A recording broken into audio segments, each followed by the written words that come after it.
ഞാനും അമ്മയും കൂടി പോകുന്നത് കുന്നുമ്മലമ്പലത്തിലേക്കാണ്. ഇന്നിവിടെ കൊടിമര ഉയർത്തലാണ്. അതുകൊണ്ട് തന്നെ ഒരുപാട് ആളുകളാണ് ഇത് കാണാൻ വേണ്ടി വന്നത്. എൻ്റെ ലൈഫിൽ ആദ്യമായിട്ടാണ് ഇത് കാണുന്നത്. നിങ്ങൾ കണ്ടിട്ടുണ്ടെങ്കിൽ ജസ്റ്റ് ഒന്ന് കമൻറ്റ് ചെയ്യുക.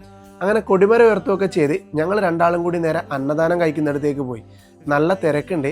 ഏത് അമ്പലത്തിൽ പോയാലും ഞാൻ അവിടെ നിന്ന് അന്നദാനം കഴിക്കും. അമ്പലത്തിലെ അന്നദാനത്തിന് ഒരു പ്രത്യേക ടേസ്റ്റാണ്. അങ്ങനെ അതും കഴിച്ച് നേരെ ഞങ്ങൾ എണ്ണ വാങ്ങാനാണ് പോയത്. അതുപോലത്തെ ഒരുപാട് കുപ്പിയിൽ ബോട്ടിൽ ഇങ്ങനെ എണ്ണ വെക്കുന്നുണ്ട്. അപ്പോൾ എന്താണെന്ന് അറിയേണ്ടിയിട്ട് ഇവിടെയുള്ള ഒരാളോട് ചോദിച്ചപ്പോൾ പറഞ്ഞു, ഏകദേശം നമ്മുടെ ഈ കൊടിമര 6 മാസത്തോളം എണ്ണത്തോണിയിൽ കിടത്തിയിട്ട് അതിൽ 15ഓളം കൂട്ട് മരുന്നുകൾ വെക്കുന്നുണ്ട്. കാരണം എന്താ വെച്ചിട്ടുണ്ടെങ്കിൽ എണ്ണത്തോണിക്ക് കേടുപാടുകളൊന്നും സംഭവിക്കാണ്ട് വേണ്ടിയിട്ടാണ്, എണ്ണത്തോണിക്കല്ല കൊടിമരത്തിന് കേടുപാടുകളൊന്നും സംഭവിക്കാണ്ട് വേണ്ടിയിട്ടാണ് ഈ ഒരു ഔഷധക്കൂട്ട് വെച്ചിട്ടുള്ളത് അതിൽ മുക്കി വെക്കുന്നത്. അപ്പോൾ ഇത് നമ്മൾ വാങ്ങിയിട്ടുണ്ട്. കാരണം എന്താ വെച്ച് കഴിഞ്ഞാൽ കാലുവേദന, മുട്ടുവേദന ഇതിനൊക്കെ നല്ലത്, കൈതരിപ്പ് അങ്ങനത്തെ പറ്റിയിട്ടുള്ള നല്ലൊരു ഔഷധക്കൂട്ടാണ്.